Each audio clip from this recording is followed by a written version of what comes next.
Assalamualaikum warahmatullahi wabarakatuh. Waalaikumsalam. Kabar? Bertemu lagi dengan saya Weda. Salam sehat. Salam sehat. Bertemu lagi dengan saya Weda, tukang ayam yang so tahu. Selamat malam, selamat siang, selamat sore, dan selamat pagi. Salam berbahagia bukan ya? Teman-teman, hari ini saya bertemu dengan Bapak Kepala Sekolah salah satu SMA di Tangerang. Dan bicara mengenai sekolah tetap menjadi satu hal yang menarik, ya. Karena walaupun bagaimana sekolah itu tergantung kokinya ini adalah kepala sekolah, gitu. Nah, pengalaman kawan saya ini nanti akan menjadikan inspirasi mungkin ya. Bagaimana sih bisa mencetak murid-murid yang berhasil, yang ini mencetaknya gitu. Bukannya sekedar kepala sekolah hanya ini mengatur guru saya, tapi memikirkan gimana lulusannya jadi bagus, begitu kan ya? Oke, silakan perkenalkan diri, Pak.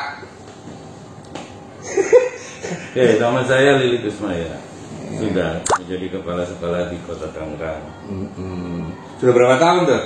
17 tahun. 17 tahun. Kalau 17 tahun anak itu udah gede udah. Ini bukan kepala sekolah kaleng-kaleng, ini udah pengalamannya udah luar biasa. Sudah bukan yang baru 1 tahun 2 tahun, udah belasan tahun ini. Otomatis sudah bisa meluluskan anak-anaknya yang luar biasa pastinya ya. Insya Allah. Ya. Nah gini Pak Lili, bagaimana sih Pak Lili bisa membuat lulusan SMA ini hebat-hebat itu? Saya dengar udah jadi dokter, jadi polisi, perwira lagi banyaknya, ya. Perwira kan ada juga jadi ahli-ahli gitu ya. Gimana Pak Lili? Resepnya ada? Sebenarnya nggak rumit. Nggak rumit ya? Nggak rumit.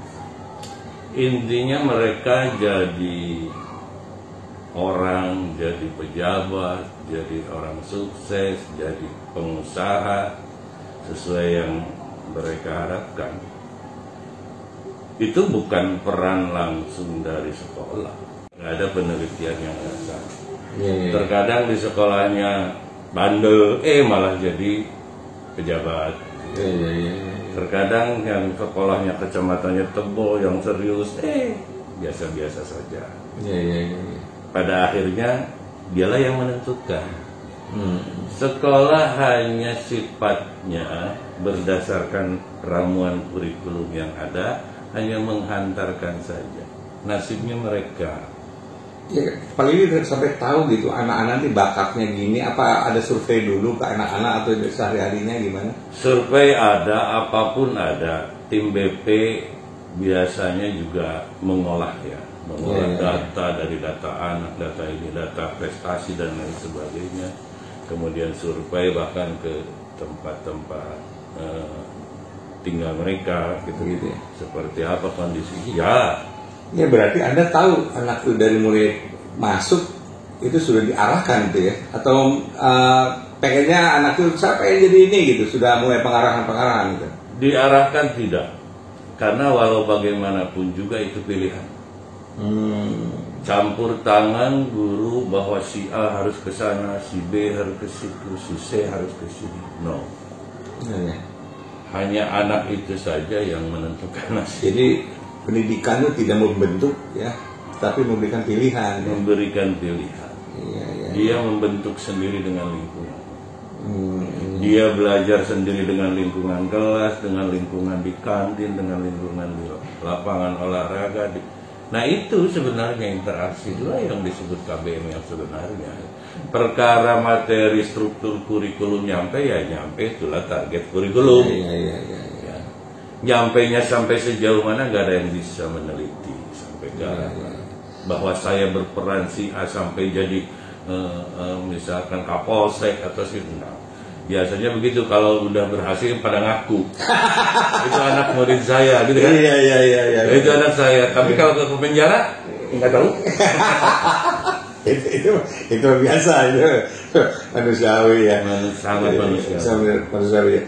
Tapi gini nih ya, sepengetahuannya tiap tuh kepala sekolah tuh jaim gitu ya. Ada nggak, betul nggak gitu?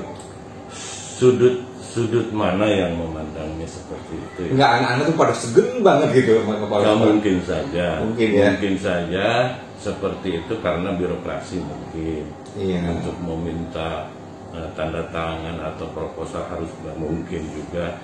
Tapi ada kalanya juga kalau kepala sekolah yang zaman now ya, harus gaul ya. kalau yang zaman now itu turun gitu ya. Iya kayak lihat di sini ya, peralatan band. Pokoknya kalau kepala sekolah kayak Anda pinter main musik, main nyanyi. Cara salah pendekatan gitu ya. Pendekatan yang paling pas dengan anak itu karena jeda usia itu terlalu jauh. Iya. Harus menggunakan pendekatan. Jangan menggunakan pendekatan secara, artinya jangan mengukur saya, tapi kita harus mengukur dia. Cara ngobrol misalkan, cara ngobrol dengan bahasa resmi, sepertinya anak lebih segen dibanding dengan gitu. Iya. Coy, pakai bahasa mereka itu ya.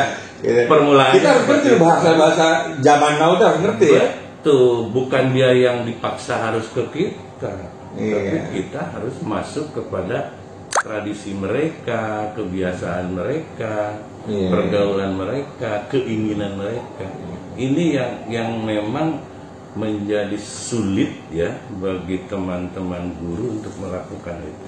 Gitu. Karena di kelas juga sepertinya jarak ini menjadi. Ya, ada lagi gini, yang kalau saya ingin tahu 17 tahun ya, itu kan bukan waktu sebentar, pasti ada suka dukanya gitu. Boleh dong berbagi gitu, sukanya apa, dukanya apa kira-kira kalau bagi seorang kepala sekolah itu? Sebenarnya ya tergantung juga ya. Mungkin saja satu orang memandang itu tidak nyaman, tapi bagi orang lain itu nyaman. Artinya takaran berbeda ya, berbeda ukuran gitu ya.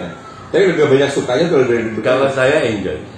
Saya dibawa enjoy ya. Walaupun mungkin orang nggak suka dengan kondisi begini, nggak suka dengan pendekatan struktural, gitu kan?